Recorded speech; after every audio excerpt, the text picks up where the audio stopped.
Hey guys, Adrian here, and today is a little bit more of a different video topic altogether. I just, was debating whether I should put this on my personal channel or whatnot, but I figured I need to put it here. And a lot, I already know with this video there's gonna be a lot of, the comments are all over the map and stuff like that. It can be from controversial, etc. But a big question out there on the whole internet and stuff like that is we're celebrating, or not celebrating, but more of a memory to the 10th anniversary of the attacks on 9/11, and kind of to think back, where were you back in September 11th 2001. And for me, obviously I was very young at the time, and this is something that affects not me directly and indirectly at the same time, as it affects a lot of people. Obviously I wasn't nowhere near in the States. I was actually in Japan at the time. But my dad was still in the service. He's retired now, 28 years in the Navy. So I've been, overseas, back and forth. And at the time, I'm 11, it's obviously 2011 now. I'm in 11th grade now. 16 at the time. It was obviously 2001. I was in the first grade. I was like six years old, about 6 years old. But I still remember that day because actually September 11th is my dad's birthday. And just to kind of recap on where I was, and you see all these vlogs and stuff now. But back then I remember I woke up that morning and I was actually going to say happy birthday to my dad. Obviously, back when I was little, that's the first thing I did when I woke up. But I remember they were, as everybody was glued to the television that morning. And at the time, obviously I'm 6 years old. I barely understood what was going on. I knew something was bad.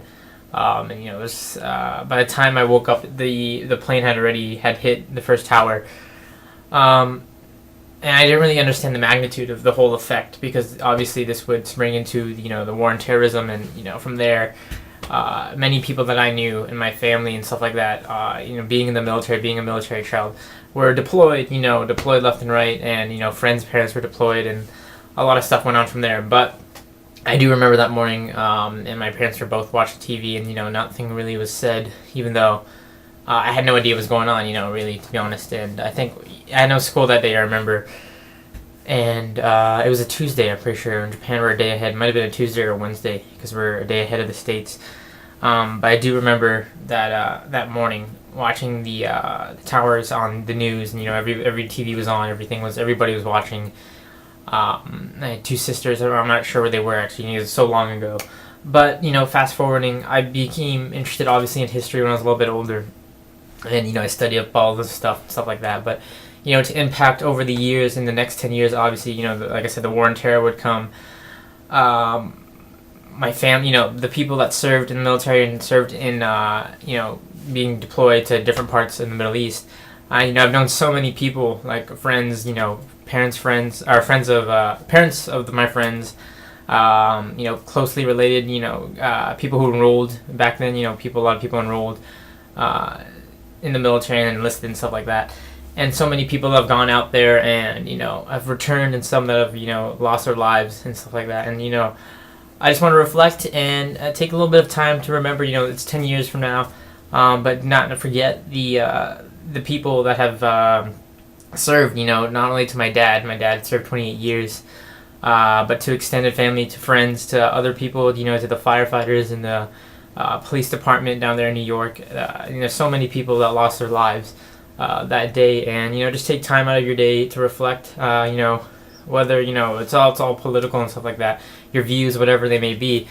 Innocent people died that day, and heroes, people who had didn't have to go in there to help people out, but people who stayed in there to make sure everybody got out. You hear all these stories of people who stayed in to make sure all of their coworkers got out and stuff like that. Sons, daughters, wives and husbands and stuff like that were lost during that day. So I do want to take time to reflect, and that's where I was in September 11th. I was still in Iwakuni, Japan, but directly, obviously, over the years, affected. In terms of military, still now we do drills here and stuff like that every now and then. As I grew up, I remember, the drills and, the heightened security around the time of 9/11. But I do want to thank you guys for, taking time. I know it's a little bit of a different topic and stuff like that, but, just take time out of your day and remember those guys. My prayers obviously goes out to everybody affected, to the family and friends that I've known that have lost people, or that personally that I've known. My prayers are with you, and yeah. So thanks guys for watching. I know this is a little bit different video, but just remember those guys. It's, 10 years from now, but still remember that day like it was yesterday. So thanks for watching.